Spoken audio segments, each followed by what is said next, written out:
وهذا هو الدكتور عزيز عبد العليم من السعودية، يتحدث عن إشارات الإعجاز القرآني في علم الأجنة فيما يخص المضغة المخلقة وغير المخلقة، فتناول أوجه الإعجاز والبيان فيما ورد في القرآن الكريم وفيما ورد عن رسول الله صلى الله عليه وسلم، وتحدث البحث عن النطفة ثم العلقة ثم المضغة.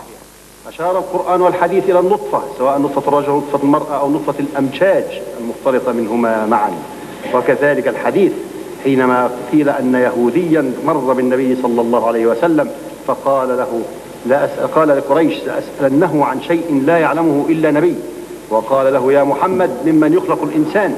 فقال النبي عليه الصلاة والسلام: يخلق من كل يخلق، من نطفة الرجل ومن نطفة المرأة.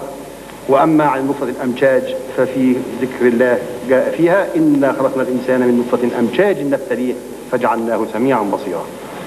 ثم انظر كيف يشير القرآن الكريم إلى الطور التالي بعد النطفة، وكيف اختار اللفظ الدال دلالة سليمة على هذا الطور، وهو شيء يشبه دود العلق الذي يتعلق بالإنسان أو الحيوان، يمتص منها الدماء. اللي بعدين هذه العلقة، وشوف السيركليشن في العلقة وازاي بتمتص الدماء من جدار الرحم، من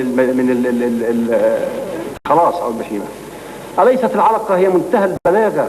لفظ العلقة منتهى البلاغة والدقة. وهنا أود أن أبدي أسفي أن معظم التراجم لألفاظ ومعاني القرآن المتداولة بين أيدينا الآن كلها تشير إلى كلمة العلقة بأنها كتلة دم متجلط، بلاد كلوت، وهو أبعد ما يكون عن مقصود القرآن المطابق تماما للوصف العلمي.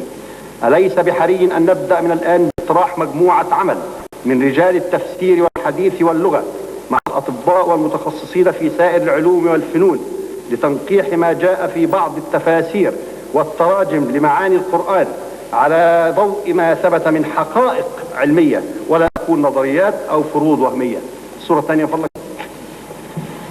وفي خلال الأسبوع الرابع يتشكل الجنين ببروزات على سطحه تسمى الكتل البدنية، سومايتس،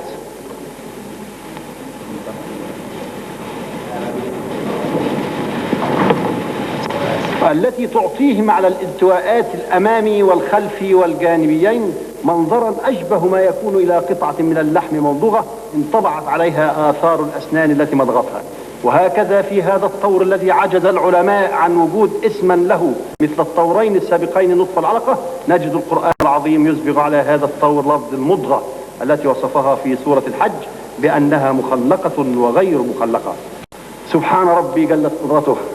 فإلى أولئك الذين يعترضون على تبيان الإعجاز العلمي للقرآن محتجين بأن القرآن ليس كتاب تشريح أو علم أجنة، نقول لهم: نعم، إن القرآن العظيم ليس مرجعا علميا في علم الأجنة، ولكنه الكتاب المعجزة والمنهج لخاتم الرسل الذي أرسل للعالمين كافة، وسيبقى حتى قيام الساعة تظهر معجزاته فنلتزم بمنهاجه ما دام كتابا أحكمت آياته ثم فصلت من لدن حكيم خبير. والراسخون في العلم يقولون آمنا به كل من عند ربنا وليعلم الذين أوتوا العلم أنه الحق من ربك فيؤمنوا به فتخبت له قلوبهم وإن الله لهادي الذين آمنوا إلى صراط مستقيم. صدق الله العظيم وشاكر الله.